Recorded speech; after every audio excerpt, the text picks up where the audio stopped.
So, welcome to the Magdalene Global Collective. And I am joined today by a beautiful guest and mentor of mine, and her name is Bethany Joy.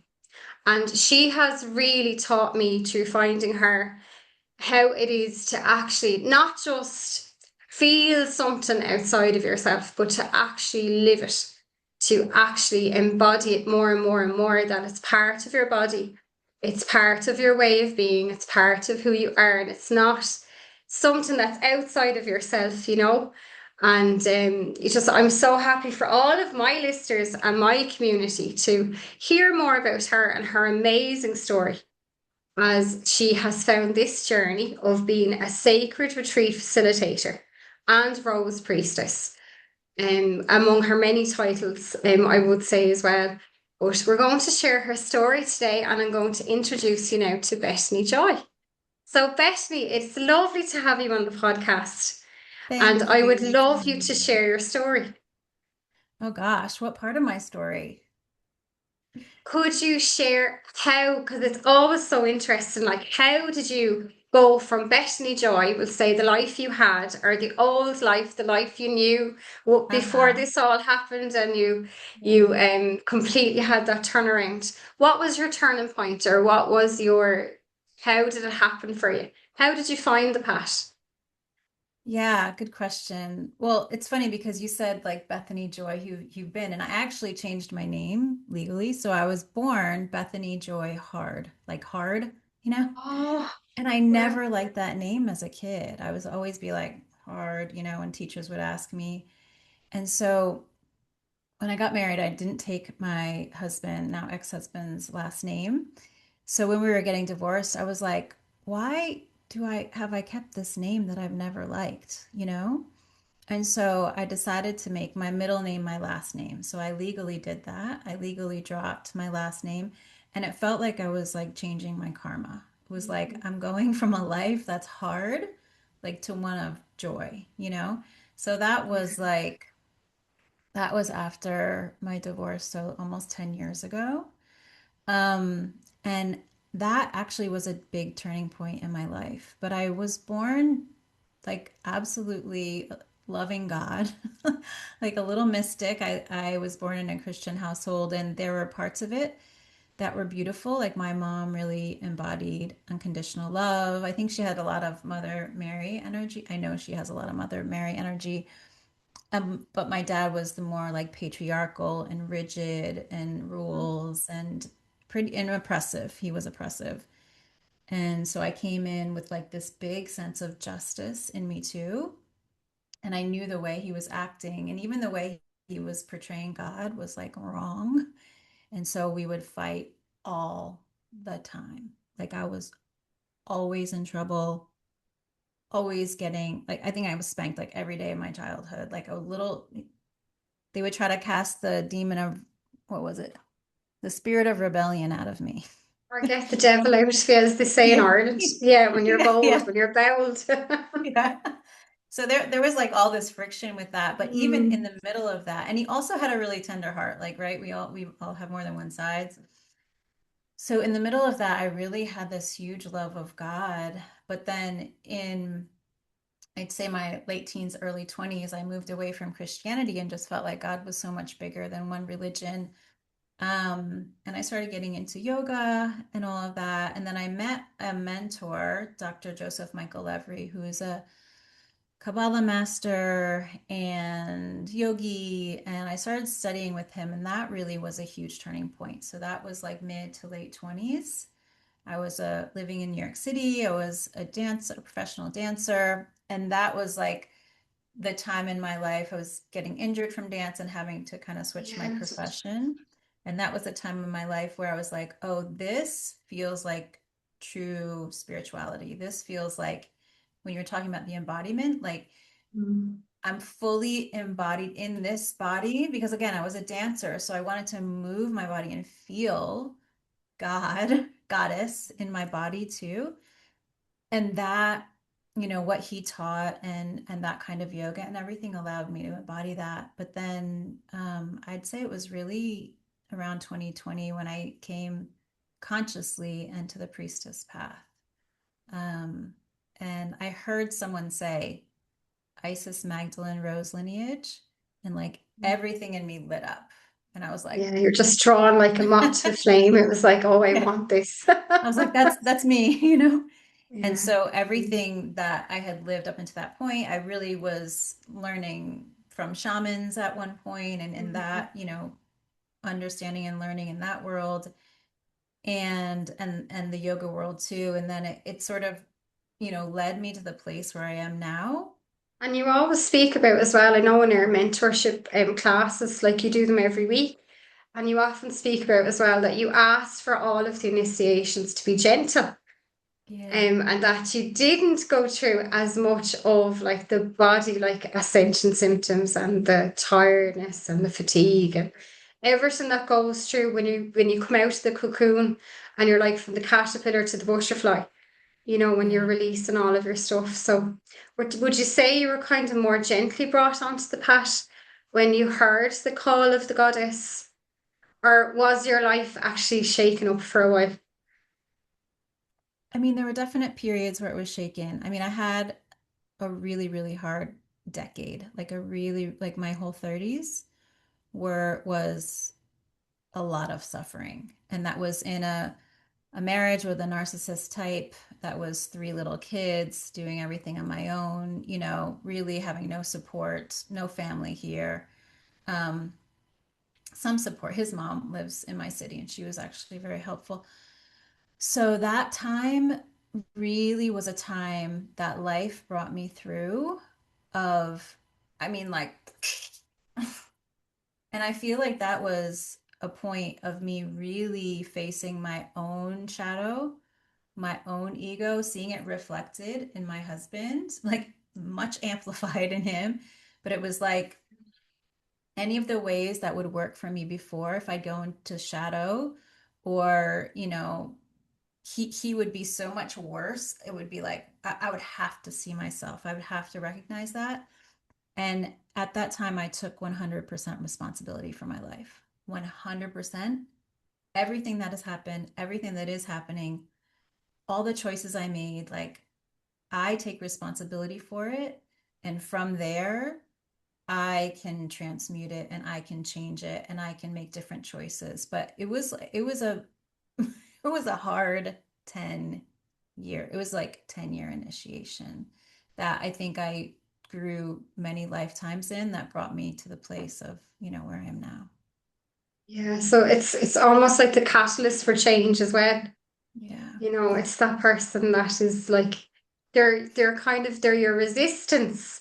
But if Hmm. the resistance wasn't there, like would you grow? That's the biggest Yeah, question as well, exactly. isn't it? Yeah. Yes. Yes. So Yes. how did you move on then to retreats all over the world?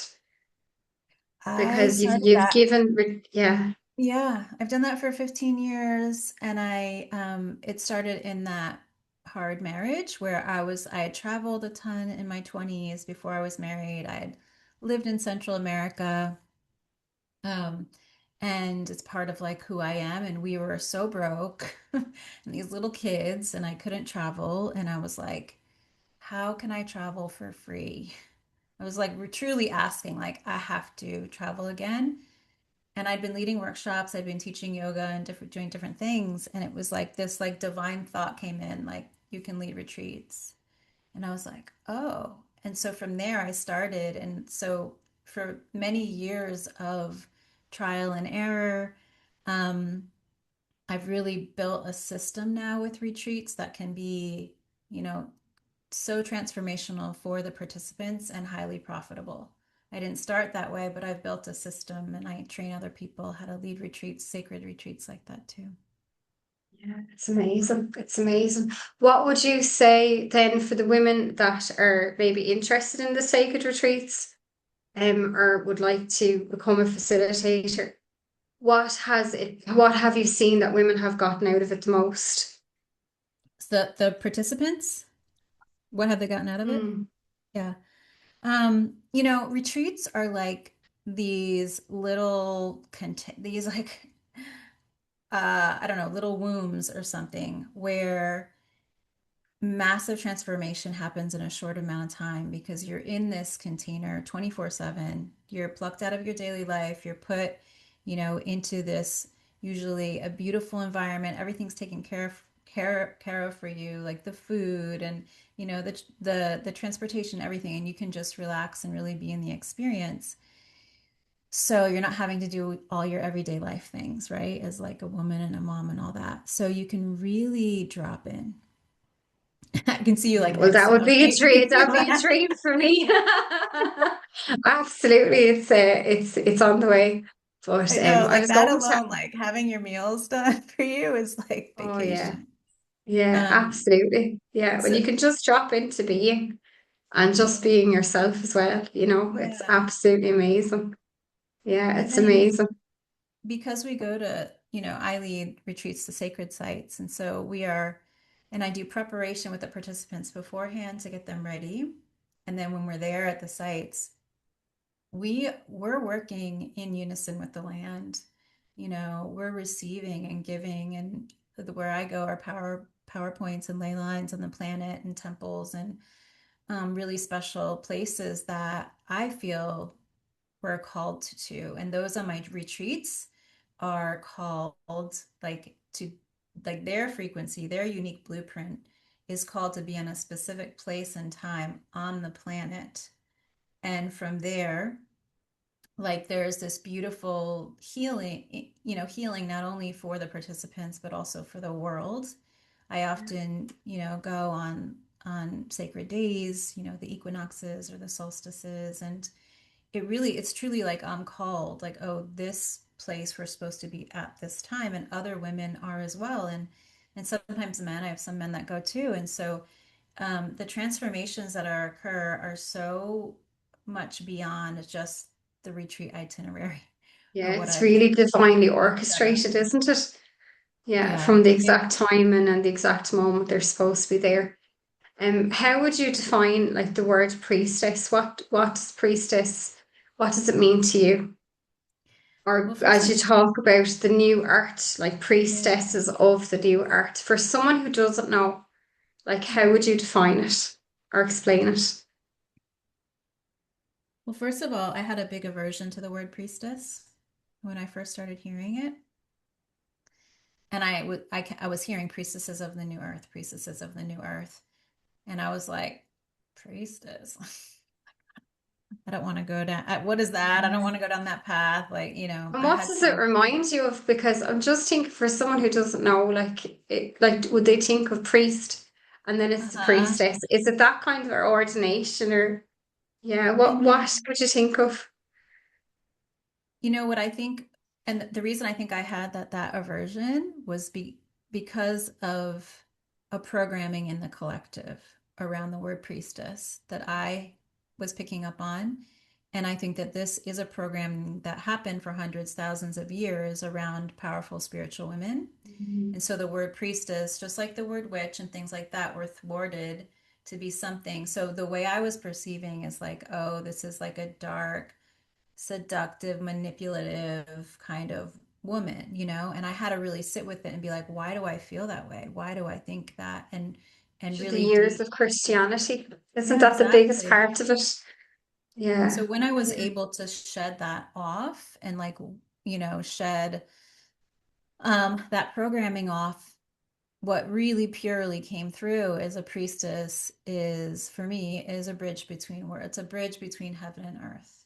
Priestess is fully human, fully divine, and can travel between the two and travel into the underworld and assist others in the process. Like we're here in service, we're here to help. So that's how I see Yeah. priestess. And have you done you were saying you felt aligned to the shamanic work as well? Have you done a lot of art? We'll say artwork. You've been called to that as well. Yes, I have, and I Like the really, really medicine honor it. woman. I Yeah. really honor that path. It's not the path that I'm called to embody this lifetime, but um I've been healed through things through that path during that 10 years that I talked about that were really hard. I Yeah. worked with Yeah. an amazing shaman, Veronica O'Grady, and she helped me through lifetimes of junk that I was shedding. But for me, the priestess archetype feels different than the shamanic archetype. And so Mhm. that is the one that I'm more called to embody, this lifetime. Yeah, it's beautiful. It's beautiful. How would you describe as well the rose, and how is it symbolic for you? The rose, I think, is, and those of us on the Magdalene path, right? The rose priestess, it really is, it symbolizes for me many things, but one is the human life, the human experience. So we have this incredible bloom, this incredible fragrance, this incredible sacred geometry and beauty that's magnetic and pulls us in and heals us. And then we have the stem and the thorns. And it's those two coming together, as priestesses, we're we can travel through the light and the dark. And it's no different, right? It's like Yeah, yeah. we get the goods from both. And so when you can have those what someone would consider polarity or those opposites, but coming together, they create their own whole. And so the thorns representing the challenges in life, we can alchemize those challenges. It's part of the human experience, but they're not bad. Yeah. Like they're something that we go through, but they're also huge blessings. So That's one thing about you. Like it's that, through doing the mentorship with you and being in your presence is that you're just such a light of love. Like your very vibration is love. And I know it's taken you years as well to really embody that, no more than myself, because you go through so many ups and downs in the human experience as well. It's just incredible. Like it's what I really, really adore about you is that you just hold so much light and so much love. You speak as well as about a lot about the Venus way. Would you like to talk a little bit about that? I'm so connected as well myself to Aphrodite. And yeah, I had a fabulous, oh my God, it was a fabulous experience with her. And I channeled it in for my book as well, and the yeah, workshops I do. And you go a little bit deeper as well because you talk more about how we can embody her, not just adore her or like worship her or to be devoted to her, but how can we actually be her? That's what I find is just, it's so wonderful about you as well, is that you don't just lead someone through, this is what you're going to learn about Bridget or this goddess or Isis or Mary Magdalene. It's like, how can you be the qualities of that goddess? So how would you describe the Venus path? And you're also going to do a little workshop on it soon. So yeah. just for our listeners, would you like to speak a little bit about that?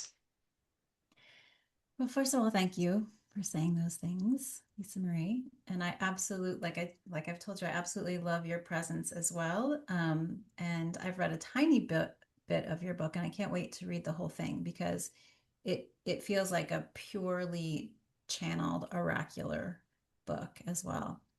Yeah, Like well, I got an behind the scenes now, activation.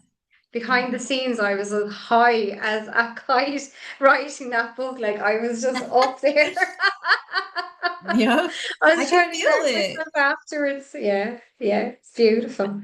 I could feel it. And I got a like transmission reading your Aphrodite part. It was like, oh Ah, God, so beautiful. Um, yeah, the embodiment piece, I mean, I am always, always, always guided to that. Even if I start to veer off into more teachings, which teachings are beautiful, but it's like, that's great. But the way we change the world, the way we change the planet, the way we birth the new earth and this new frequency and become heaven on earth is by living it and becoming it. So, all of the goddesses or ascended masters that are our mentors in the mentorship you're in, the deep dive, the 6 month one, we study them like we like sit at their feet and right, we don't worship them, we're there so that and that is what they want. What I hear all the time from them is like, we're here to help you embody the frequencies that we personify, to have those frequencies anchored into the earth, spread through your family, through your partnership, your children, your community. That's how we change the world. It's not about head knowledge, you know? It's about, if we're specifically what you're talking about, the Venus, the Venusian way, Venus path, Aphrodite, all the same thing. And this vibration is throughout all cultures. Right Mhm. now, we're saying Venus, which is Roman, Aphrodite, Greek, but it's like all through Africa, all through Central America, everywhere, there's the Venus Yeah, you vibration. have Oshun as well, haven't you? All the different Yes. goddesses. Yes. And so that specific vibration and frequency really feels like healing balm for the planet. It really is that life is beautiful, that we need to remember the sweetness of life, the beauty of life, beauty and pleasure and love and grace and abundance and all of that are not these like frilly little extras. They're actually such high vibrational, protective energies and frequencies that if we embody them and we walk through the world, we change everything around us without saying a word. Mhm. We change everything in the space around us. But it takes first like observing, like, where in my mind is not beautiful? Like, am I criticizing myself? Am I criticizing others? Am I allowing myself to be absorbed by, and let me just say, this isn't spiritual bypassing, and it's not ignoring the very real suffering of the world. It really isn't. I did humanitarian work for 10 years, working in orphanages in Nicaragua and in New York City. Like, it's that is so holy as well, like getting dirty, doing Yeah. that kind of thing, Mm. that kind of thing. But the other part of it is like, can you, and I'm still working on this, but like, can I be in the vibration of like gratitude and noticing the beauty around me, and having that be my focus while all this other stuff is being thrown at me, whether that's personal relationships, whether that's stuff in the news and what's happening. So we're always called to take action and assist in what's happening on the planet. But can you do it? Like, when your heart is breaking, when you find out about atrocities and sufferings and injustice, can you hold that? And that's something Mary Magdalene taught me. Like, your Yeah. job is to hold all that and at the same time be the vibration of love and joy and beauty and all of that at the same time. I mean, I think that's the teaching here. Yeah, that's the key. Yeah, it really is. Yeah, because that like the old ways would say of like worshiping the divine from down there. That's the way it was years ago when you see like all of the old women, it was they're on their knees and they were nearly almost as in a space of not being worthy or Yeah. like in a begging kind of a like they're putting themselves below them. Where really like the work of the priestess is like you're equal to. I'm not Yeah. above you, I'm not below you, I'm not behind you. You know, I'm one with you. Like Yeah. that's the difference, but society's still coming out of all that as well.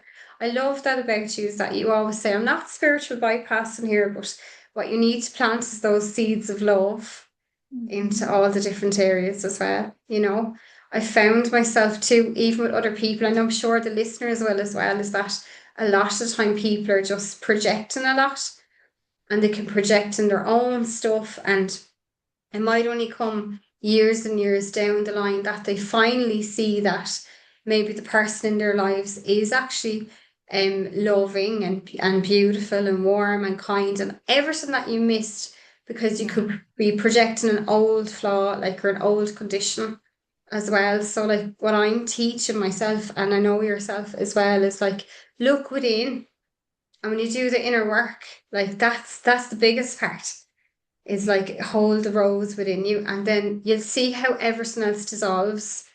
We don't need to have great protection, really, when you really trust in it. Yeah, it's It's true. enough, isn't it? Yeah. And I love Yeah. what you said about like the goddesses of, being alongside us. I really feel that. And they tell me that all the time. It's like, we are here to support you. Like you Yeah. guys are the ones on the front lines in the material world, like really going through it. Like they have our back, they are assisting us, and they want us to become them on the planet. So, yeah, I completely agree with you with that. Yeah. Yeah. And even setting up your own altar in your space as well. And just having that little space where you can sit and reflect and just taking time away from technology or even having to have, the phone on or music on, like just go Yeah. within like and really come back to yourself. Because when you not to disconnect yourself away from the world, but when you really just let go of the world for a while, you'll find that you're not really missing anything, that really everything you're searching for is actually in your own heart. Yeah. That's the biggest part as well. The love is always there. It's just to sit and remember it. It's the remembrance, isn't it? I'm Yes, the sure you see remembrance. that so much as well in your sacred circles that like they realize they're home when they're Yeah. back in that space. Yeah. It's like, just remember you've done this. The women that are attracted to me are priestesses that have done this so many lifetimes. It's like we've had this common soul mission so many lifetimes. We've sat in temples together, we've sat in circles, in rivers, in mountains, wherever. And it's like this beautiful gift of technology. You're in Ireland, I'm in the US, we get to connect Yeah, this way. yeah, And so, yeah, I know. It's just like, remember, and there's an alchemy that's us coming together and like this web of light that we're creating that we can't do on our own. We're not meant to do it on our own. And so finding your sisters, and if you don't have that community, like like ask the mm, divine, ask your highest self, ask your guides, show me, like, and please connect me with my community, because we're meant to work in community together and to serve in community and to help one another energetically that way. yeah, yeah. It's beautiful. Would you like to talk about your upcoming workshop that you're going to have soon? Yeah. It's the Aphrodite workshop. Yeah, Aphrodite has been coming to me for a while strongly, and specifically the personification of this frequency or this part of God, like in Aphrodite. I was in Greece last year around this time. I was co-leading a retreat, and my co-leader, before we went, she's like, I really think we have to go to Kythera, Kythera, Kythera. And I was like, okay, I don't know anything about Kythera. It's one of the islands. And we went there. And so the story of Aphrodite is that Kronos, so really, really ancient gods, Mm-hmm. Kronos, cuts off the genitalia of Uranus and throws it into the sea. And from that, and Uranus represents in that story and at that time, the sky, like the masculine sky element. Um, and so that super masculine part, right? The genitalia is thrown into the sea, and the sea being the mother, sea being like the amniotic fluid of the world. And from the sea foam comes this goddess, and she is pure. She's known as the goddess of love and beauty. Like that's how we think of Aphrodite, even in like pop culture, Yeah, right? But she's so much deeper than that. She is like, it's like the primordial force of the beauty of creation. So, like that essence that runs through every leaf, every flower, through us. Um, and, you know, in the lore, her son is Eros, right? So, her son, what she births, is the element of Eros and passion and love. And so, she is that element or frequency that is in the world today and really is such an important and powerful energy in helping us in what the world is going through and helping us shift to a new paradigm. And so I think she's coming through so strong. I know she's coming through our group. Like everybody's been gifted these pearls, right? Like energetically. yeah, She's coming through the collective right now to help us embody her. And so I was given a practice, and I've been doing this on my own for a long time, and I was called to share this practice. And it's a practice of connecting specifically with Aphrodite and the qualities that she represents of love, of joy, of beauty, magnetism, eros, passion, pleasure, creation, energy, all of that. And taking 21 days as part of your morning meditation and speaking, affirmations over your body, over your life, and really rewiring the way that you think and feel and operate to one of like her energy. And 21 days is long enough to help change habits. Mhm. So it can change, a lot of us like look at our phone right away in the morning. And this is something to start your day in a way that aligns you with this energy. And then you start to create from this energy. You start to live from this energy. You start to breathe from Mm. this energy. So that's, I'm doing an Aphrodite's throne, a 21-day initiation with her. So it's a deep dive of being in this essence for 21 days so that you can start to not be so affected by the outside world and really carry this with you no matter what's going on in your life, and being in the vibration of abundance and beauty and love. That's the thing about it, Bethany, as well. Like, I'd really describe it as like when you do this work and receive these activations, it's not like energy healing or a healing modality or just bringing in white light. Like, you truly are receiving, like, it's like all the attributes of a goddess. Like, you're receiving the honey, the nectar, the oils, the just this pure energy of love. And it's so strong that many people have said, like, even after the sessions or activations, it lasts so much longer. The Mm, only thing I feel like that saying that it lasts and that they need to go back again or they need to revisit it is that mhm. when you truly say, look, I'm going to commit to this, that's the Yeah. difference, and you actually show up every day, then you start to see all your results. Like, you start to see how everything starts to manifest and having your breakthroughs. They also show you as well what you still need to work on.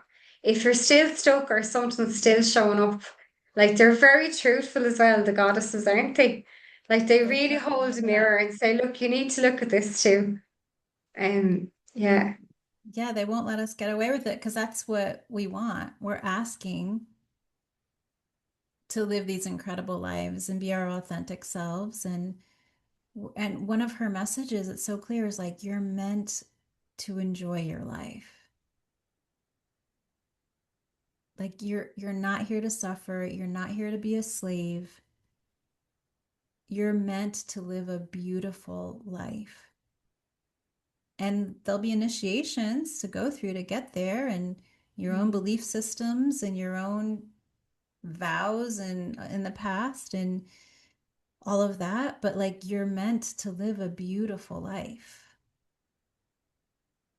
I mean, like, again, why is that like revolutionary, right? That's like So it's like a breath revolutionary. of fresh air, isn't it? Because like you don't hear that. Like, when you look at other, like, we'll say other, different teachings, we'll call them. A lot of it is about suffering and going through suffering to find peace, or you go through suffering and then you finally, or how, you wouldn't be given that cross to carry now if you weren't able to hold it. Like, you're strong, but like it's still telling you, but you can walk with the cross, like keep carrying it there now. Do you know that kind of way? And Yeah. this is like, no, here's the resurrection. Like, that's what Mary Magdalene is all about as well. It's she's really like a divine feminine leader, and Yeah. she's there to kind of push you forward. Like, it's not a shove forward now, it's not with force, but she gently pushes you through to the steps. Um Aphrodite, I found, for the clients I had and the students I had, is I found what she really brought was to let go of shame. Mm. So if any of the listeners had that Mm. little bit of body shame or lack of Yeah. confidence or not feeling worthy in a relationship, like if they felt like, they felt their partner for some reason was like looking outside, or they were comparing themselves to other women or men comparing themselves, and all these not feeling good enough. she really just strips that away as well.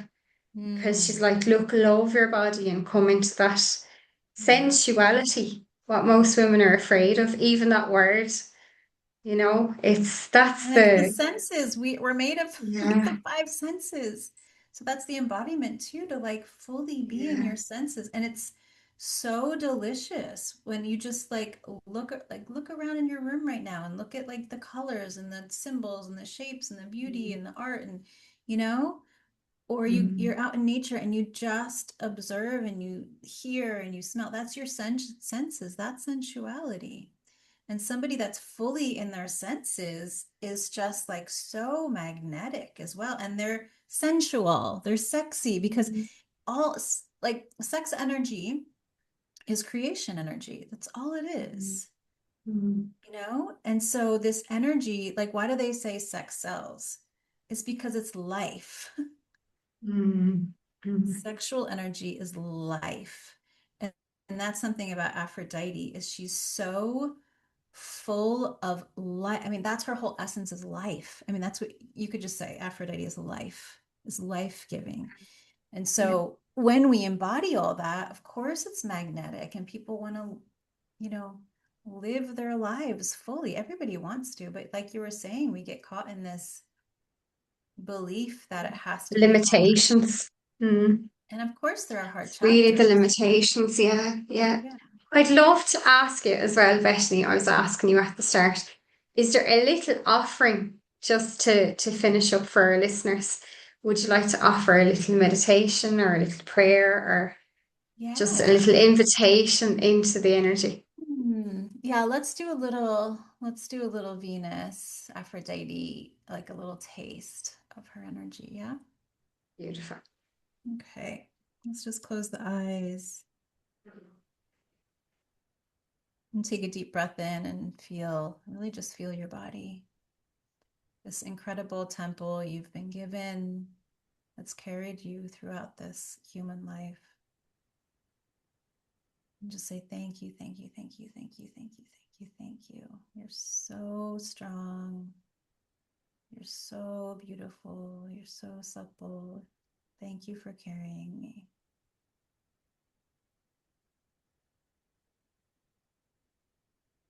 We just invite in the energy of Aphrodite, of Venus, the vibration that life is beautiful. If there was any resistance in you when I said that, just take a deep breath in. You can just say it. You can just start with a question. What would it take for me to feel that my life is beautiful? What would it take for me to know that life is beautiful? What would it take for me to open to believing that life can be beautiful? Take a deep breath in with that. I'm just going to allow this liquid honey light to pour in through the crown chakra and through the throat, your chest, through your solar plexus, your belly, your pelvis, all through your hips and your pelvis, down through your legs, through your arms. And we just invite in this belief that life can be sweet, regardless of outer circumstances. Can you allow and notice the sweetness in your life, the gifts in your life, the blessings in your life? And just let your heart overflow with gratitude. Thank you, thank you, thank you, thank you. Keep on focusing on these blessings. All the things we forget about or take for granted.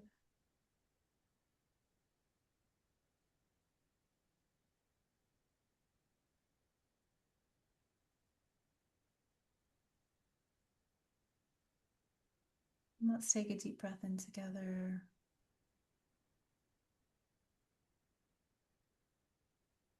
So be it, so it is. It is done. Exhale. And just let yourself walk through the rest of your day with this honey light all through you, knowing that you can tap into this energy at any time.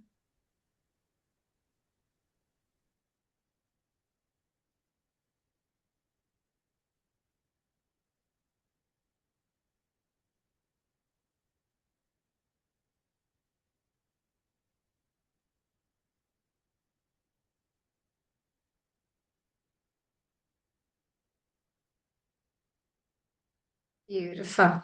Oh, that was so gorgeous. Absolutely lovely. I hope that everyone listening really enjoyed it. And I'm going to pop all of Bethany's details as well, your social media, your website, and Yeah, the you can just go links. to bethanyjoy.net, has everything. It has the Aphrodite Perfect. course and other courses and retreats and trainings and all that. Yeah, beautiful. You are a joy to the world. You really, really are. And just thank you for being you and just bringing us all this beautiful energy today. So Thank thank you you. so, so much. Thank you for inviting me. Oh, you're so welcome. Thank you.